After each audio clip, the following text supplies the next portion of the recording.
Bismillahirrahmanirrahim. Assalamualaikum warahmatullahi wabarakatuh. Sebelum kita mulai belajar, izinkan saya untuk menyapa saudara-saudara sekalian. Mungkin wajah ini tak dapat berjumpa, tangan ini tak bisa berjabatan tangan. Semoga coretan hati dapat menjadi jembatan di hari yang penuh kemenangan ini. Selamat Hari Raya Idul Fitri 1441 Hijriah. Minal aizin wal faizin, mohon maaf lahir dan batin.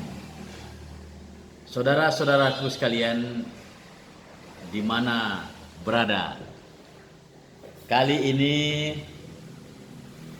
saya akan mencoba membuat video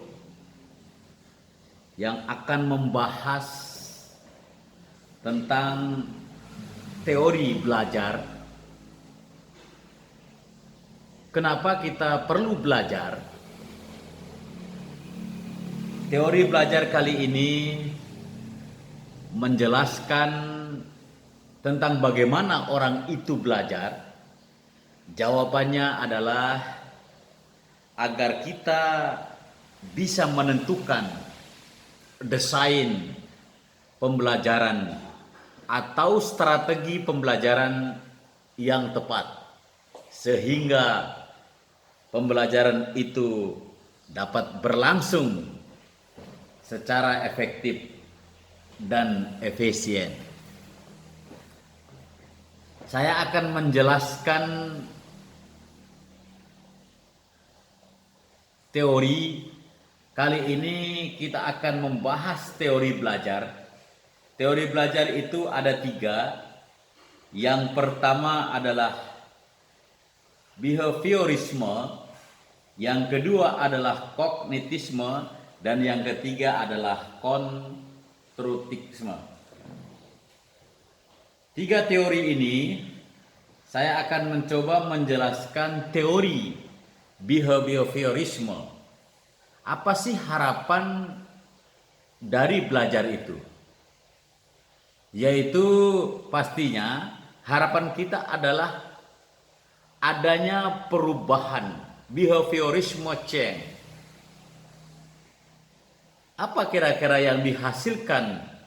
Yaitu adalah akan menghasilkan kecakapan, adanya usaha untuk mencapai yang lebih baik, yaitu dengan cara disengaja.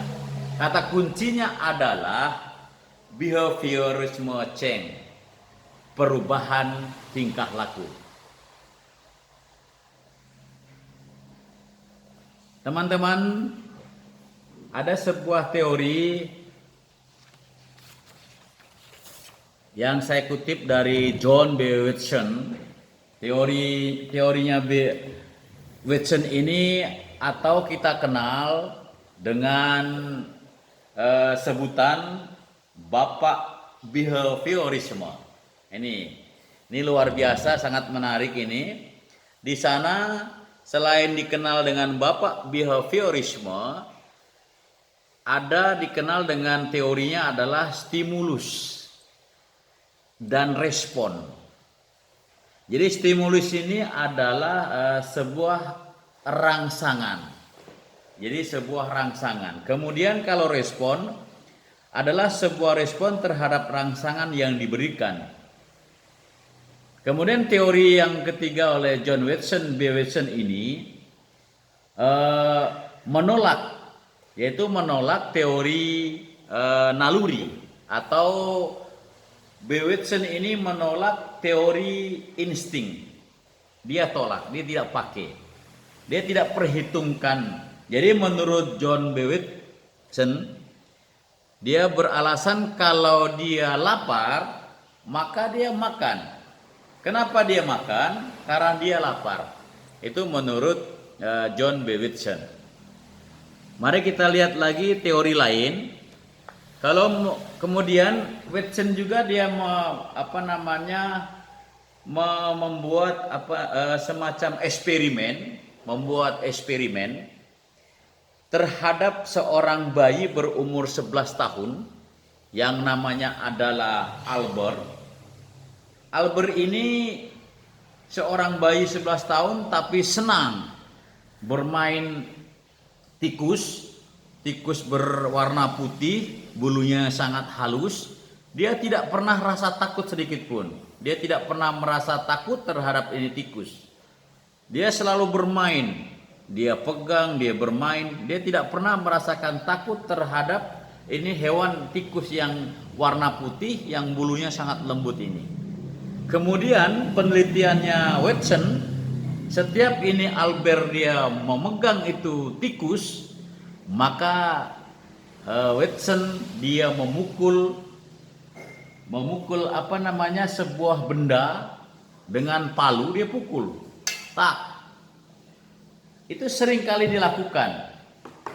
Ketika Albert memegang tikus, maka Watson memukul besi dengan palu, dia pukul. Apa yang terjadi? Di beberapa hari kemudian si Albert ini menjadi trauma, menjadi takut. Setiap yang berwarna putih seperti tikus tadi dia takut, dengan kelinci putih dia takut, bahkan dengan orang bersongkok putih dia takut.